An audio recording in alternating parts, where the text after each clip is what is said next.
Hi guys, welcome back to Spotaria channel. So today in this video I'll show you how to log in and log out Flipboard apps. But guys, before you continue this video, I hope you like, comment and subscribe to support this channel, and don't forget to hit the notifications bell. So without any further ado, let's get started.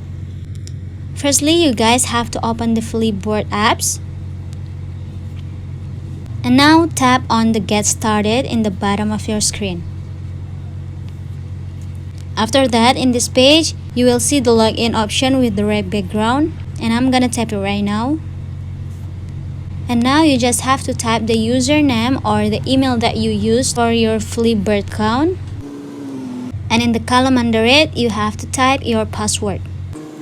And if you're done, you just have to tap on Login button.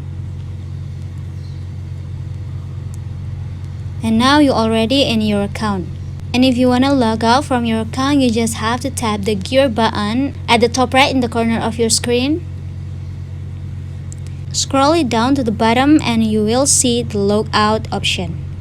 Tap on it, and in this pop-up, you just have to tap Logout. So yeah guys, just it from me. I hope this video will helpful.